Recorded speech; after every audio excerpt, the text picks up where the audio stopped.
Fidèle à lui-même, Donald Trump a surpris tout le monde hier. Depuis sa résidence en Floride, plus d'une heure de conférences de presse où il enchaîne provocations et menaces. Parmi elles, annexé par la force le Groenland, territoire semi-autonome du Danemark. On ne sait même pas si le Danemark a un droit légal sur ce territoire. Mais si c'est le cas, il devrait y renoncer parce que nous en avons besoin pour notre sécurité nationale. C'est pour le monde libre. Je parle de la protection du monde libre. Regardez, vous n'avez même pas besoin de jumelles, regardez dehors. Il y a des navires chinois partout, des navires russes partout. Nous ne laisserons pas faire ça. Et si le Danemark refuse, je les taxerai à un niveau très élevé. Rhétorique impérialiste du président élu des États-Unis, qui déjà en 2019 convoitait ce territoire stratégique aux gigantesques ressources minières. Hier, pendant que Donald Trump s'exprimait, son fils aîné Donald Trump Jr. se rendait au Groenland à bord de l'avion paternel. Une visite privée, mais très médiatique, avec des sous-entendus. Qui sait, il se peut que mon père passe ici un jour. Cette simple visite a suffi à susciter l'agacement de la première ministre danoise. Je tiens à préciser que du point de vue du gouvernement danois, le Groenland appartient au peuple groenlandais. Comme le président du gouvernement du Groenland l'a déjà déclaré, le Groenland n'est pas à vendre.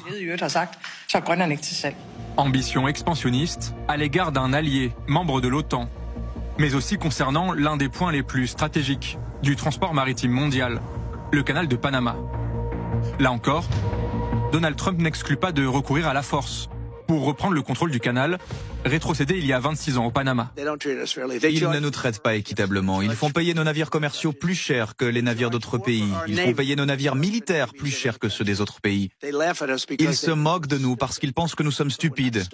Mais nous ne le sommes plus. Le canal de Panama fait actuellement l'objet de discussions avec eux. Ils ont violé tous les aspects de l'accord et ils l'ont aussi violé moralement. Accusation infondée selon les autorités du Panama, qui réfutent aussi toute négociation sur le contrôle du canal. Les opinions de Donald Trump aujourd'hui, selon lesquelles il a parlé d'un certain montant d'argent, ne sont pas vraies. Aucune offre n'a été reçue, soyons clairs. Aucune offre. Que ce soit clair. Le canal est panaméen et il continuera à l'être.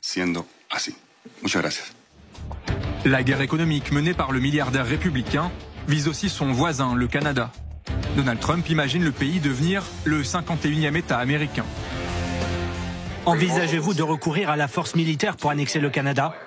Non, la force économique. Parce que le Canada et les États-Unis, ce serait vraiment quelque chose. On se débarrasserait de cette ligne tracée artificiellement et on regarderait à quoi ça ressemblerait.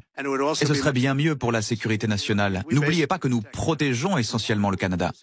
Pourquoi est-ce qu'on perd 200 milliards de dollars par an et plus pour les protéger? C'est ce que j'ai dit au gouverneur Trudeau, comme je l'ai appelé. Je lui ai dit, écoutez, qu'est-ce qui se passerait si on ne vous subventionnait pas? Parce que nous leur donnons beaucoup d'argent. Nous les aidons.